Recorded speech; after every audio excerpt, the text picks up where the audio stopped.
খবর পড়ছি নমামি বসুরুদ্র। প্রথমে বিশেষ খবর। প্রধানমন্ত্রী নরেন্দ্র মোদী আজ রাজস্থানের বাঁশবাড়ায় 1,22,100 কোটি টাকারও বেশি মূল্যের উন্নয়নমূলক প্রকল্পের উদ্বোধন ও শিলান্যাস করেছেন। নতুন দিল্লির ভারত মণ্ডপমে ওয়ার্ল্ড ফুড ইন্ডিয়ার উদ্বোধন করেছেন প্রধানমন্ত্রী। কেন্দ্রীয় অর্থমন্ত্রী নির্মলা সীতারামন বলেছেন, অর্থ ব্যবস্থা পরিচালনার সঙ্গে যুক্ত প্রতিষ্ঠানগুলি দেশের অর্থনৈতিক বিকাশে গুরুত্বপূর্ণ ভূমিকা পালন করে। প্রতিরক্ষা মন্ত্রক ভারতীয় বিমান বাহিনীর জন্য 62,000 কোটি টাকারও বেশি মূল্যের 97টি হালকা যুদ্ধ বিমান কেনার জন্য হিন্দুস্তান এরোনটিক্স লিমিটেডের সঙ্গে চুক্তি স্বাক্ষর করেছে। দুর্গাপুজোর উদ্বোধনে আজ রাতে কলকাতায় আসছেন কেন্দ্রীয় স্বরাষ্ট্রমন্ত্রী অমিত শাহ। আইএসএসএফ জুনিয়র বিশ্বকাপে ভারতের শুটাররা আজ মহিলাদের 50 মিটার প্রোন ইভেন্টে শীর্ষ 3টি স্থানই দখল করেছেন। আসছে বিস্তারিত খবরে। প্রধানমন্ত্রী নরেন্দ্র মোদী আজ রাজস্থানের বাঁশবাড়ায় 1,22,100 কোটি টাকারও বেশি মূল্যের উন্নয়নমূলক প্রকল্পের উদ্বোধন ও শিলান্যাস করেছেন। তিনি মাহি বাঁধের কাছে নাপলায় মাহি বাঁশবাড়া রাজস্থান পারমাণবিক বিদ্যুৎ প্রকল্পের ভিত্তিপ্রস্তর স্থাপন করেন। প্রায় 42,000 কোটি টাকা বিনিয়োগের এই প্রকল্পে 700 মেগাওয়াট ক্ষমতা সম্পন্ন 4টি পারমাণবিক বিদ্যুৎ ইউনিট অন্তর্ভুক্ত থাকবে। এই উপলক্ষে এক জনসভায় ভাষণে প্রধানমন্ত্রী সাম্প্রতিক জিএসটি সংস্কার সম্পর্কে বলেন, নিত্য প্রয়োজনীয় জিনিসপত্র সস্তা হয়ে গেছে, যার ফলে গৃহস্থালির খরচ কমেছে। 2017 में हमने जीएसटी लागू करके देश को टैक्स और टोल के जंजाल से मुक्ति दिलाई थी। नवरात्रि के पहले दिन से फिर जीएसटी में बहुत बड़ा सुधार किया गया है। इसका नतीजा ये हुआ है कि आज पूरा भारत जीएसटी बचत उत्सव मना रहा है। हर रोज इस्तेमाल की जाने वाली ज्यादातर चीजें सस्ती हो गई है। আত্মনির্ভর ভারতের আহ্বান পুনর্ব্যক্ত করে শ্রী মোদী নাগরিকদের স্বদেশী পণ্য ক্রয় এবং প্রচারের আহ্বান জানান।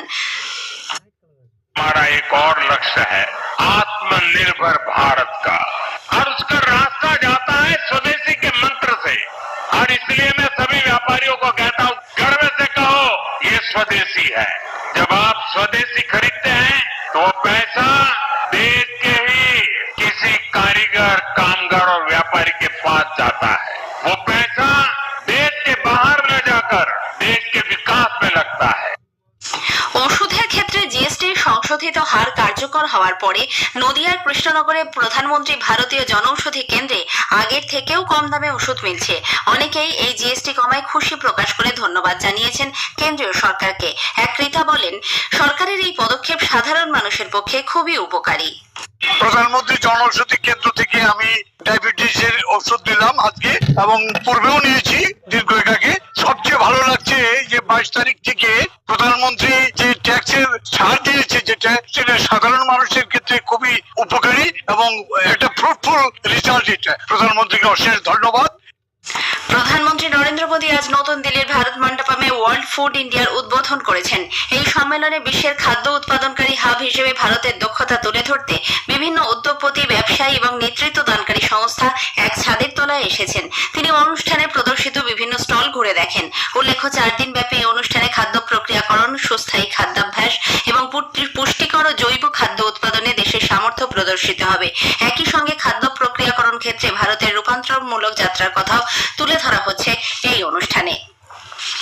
কেন্দ্রীয় মৎস্য প্রতিমন্ত্রী এসপি সিং বাঘেল আজ নতুন দিল্লিতে ওয়ার্ল্ড ফুড ইন্ডিয়া 2025-এ ফিশ টেক প্যাভিলিয়নের উদ্বোধন করেছেন।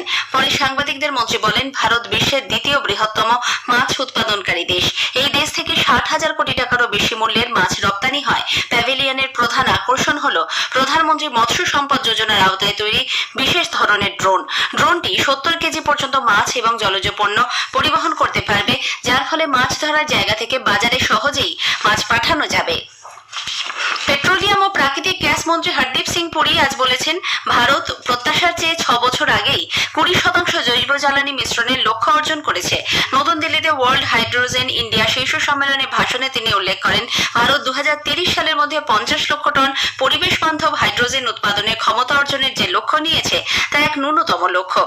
ভবিষ্যতে জ্বালানি হলো পরিবেশ বান্ধব হাইড্রোজেন, এবং যে ক্ষেত্রে স্থানীয় চাহিদা, স্থানীয় উৎপাদন এবং স্থানীয় ব্যবহার থাকবে, সেখানেই এটি সফল হবে।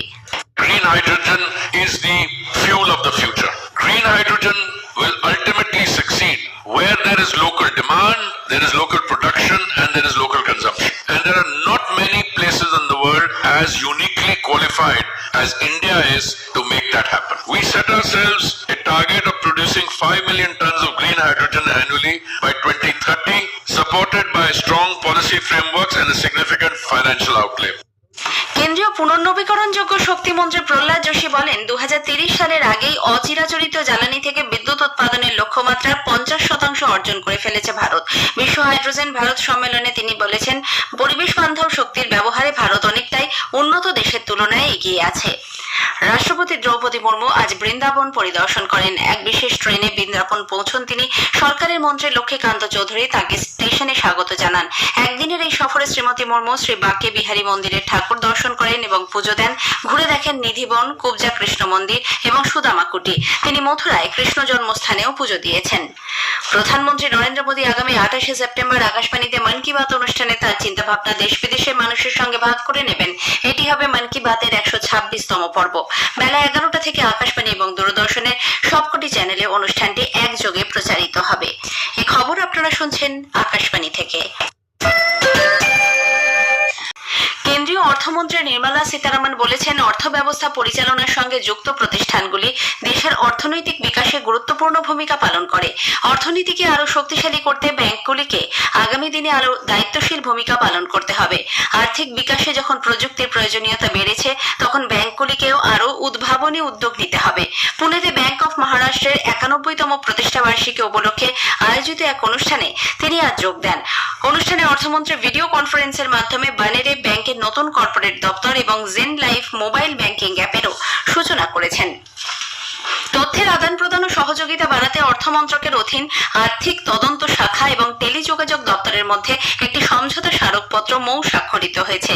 সাইবার অপরাধ ও অর্থনৈতিক প্রতারণার মোকাবিলায় টেলিকমের অপব্যবহার রুখতে এই চুক্তি সহায়ক হবে। প্রতিরক্ষা মন্ত্রক ভারতীয় বিমান বাহিনীর জন্য 62,000 কোটি টাকারও বেশি মূল্যের 97টি হালকা যুদ্ধ বিমান MK-1A কেনার জন্য হিন্দুস্তান এরোনটিক্স লিমিটেড হ্যালের সঙ্গে চুক্তি স্বাক্ষর করেছে। এর মধ্যে রয়েছে 68টি যুদ্ধ বিমান এবং 29টি দু-আসনের বিমান, এছাড়াও সংশ্লিষ্ট সরঞ্জাম। এই বিমানগুলির সরবরাহ 2027-28 সালের মধ্যে শুরু হবে এবং 6 বছরের মধ্যে তা সম্পন্ন হবে। বিমানটিতে 64% বেশি দেশীয় সামগ্রী থাকছে। কেন্দ্রীয় স্বরাষ্ট্রমন্ত্রী অমিত শাহ দুর্গাপুজোর উদ্বোধনে আজ কলকাতায় আসছেন। কেন্দ্রীয় প্রতিমন্ত্রী সুকান্ত মজুমদার জানিয়েছেন, আজ রাতে স্বরাষ্ট্রমন্ত্রী কলকাতা বিমানবন্দরে এসে পৌঁছবেন।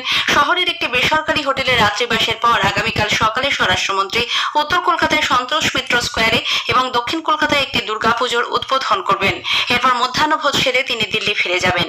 সময়ের অভাবে শ্রী শাহ ইজেড-সিসির পুজো উদ্বোধনে যেতে পারছেন না বলেও শ্রী মজুমদার জানান। এদিকে আবহাওয়ার উন্নতি হওয়ায় সাধারণ মানুষ আজ তৃতীয়া থেকে মণ্ডপে মণ্ডপে ভিড় জমাতে শুরু করেছেন। চলেছে শেষ মুহূর্তের কেনাকাটাও। দুর্গাপুজোকে কেন্দ্র করে সাধারণের নিরাপত্তা ও দর্শনার্থীদের সুবিধায় কলকাতা পুলিশ আজ থেকেই শহরে ট্রাফিক নিয়ন্ত্রণ শুরু করেছে। যাত্রীদের যাতায়াতের সুবিধার্থে পূর্ব রেলের শিয়ালদা ডিভিশন এবং হাওড়া ডিভিশনে দেওয়া হচ্ছে বিশেষ ট্রেন পরিষেবা। কেন্দ্রীয় গ্রামোন্নয়ন, কৃষি ও কৃষক কল্যাণ মন্ত্রী শিবরাজ সিং চৌহান ও জলশক্তি মন্ত্রী চন্দ্রকান্ত রঘুনাথ পাতিল আজ নতুন দিল্লির কৃষি ভবনে যৌথভাবে জল সুরক্ষা সম্পর্কিত জাতীয় উদ্যোগ কর্মসূচির উদ্বোধন করেছেন। দেশের বিভিন্ন প্রান্তের ব্লক এবং জেলা শাসকের প্রতিনিধিরা ভার্চুয়ালি এতে অংশগ্রহণ করেন। শ্রী চৌহান বলেন, গ্রামোন্নয়ন মন্ত্রক এমজি নারেগার আওতায় জল সুরক্ষাকে জাতীয় স্তরে অগ্রাধিকার দিয়েছে।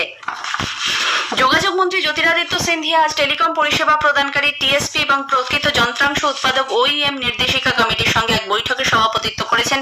যোগাযোগ মন্ত্রক এক বিবৃতিতে জানিয়েছে, মূলত চলতি বছরে ভারতের মোবাইল কংগ্রেস, টিএসপি এবং OEM দের উত্থাপিত নানা সমস্যা এবং গোয়ালিয়র ও জব্বলপুরের টেলিকম সংক্রান্ত গবেষণা ও বর্তমান পরিস্থিতির ওপর বৈঠকে আলোচনা হয়। ISSF জুনিয়র বিশ্বকাপে ভারতীয় শুটাররা আজ মহিলাদের 50 মিটার প্রন ইভেন্টে শীর্ষ 3টে স্থানই দখল করেছে। নতুন দিল্লির ডক্টর কার্নি সিং শুটিং রেঞ্জে 50 মিটার প্রন রাইফেল ইভেন্টে অনুষ্কা ঠাকুর স্বর্ণপদক জয় করেছেন। তারই প্রতিদ্বন্দ্বী আনিষ্কা পেয়েছেন রৌপ্য পদক, ব্রোঞ্জ পেয়েছেন আরাধ্যা আগরওয়াল। শেষ করার আগে খবরের বিশেষ কিছু অংশ আরো একবার। প্রধানমন্ত্রী নরেন্দ্র মোদী আজ রাজস্থানের বাঁশওয়ারায় 1,22,000 কোটি টাকারও বেশি মূল্যের উন্নয়নমূলক প্রকল্পের উদ্বোধন ও শিলান্যাস করেছেন। নতুন দিল্লির ভারত মণ্ডপমে ওয়ার্ল্ড ফুড ইন্ডিয়ার উদ্বোধন করেছেন প্রধানমন্ত্রী। দুর্গাপুজোর উদ্বোধনে আজ রাতে কলকাতায় আসছেন কেন্দ্রীয় স্বরাষ্ট্রমন্ত্রী অমিত শাহ। খবর শেষ হলো, এরপর স্থানীয় সংবাদ সন্ধ্যে 7টা বেজে 50 মিনিটে।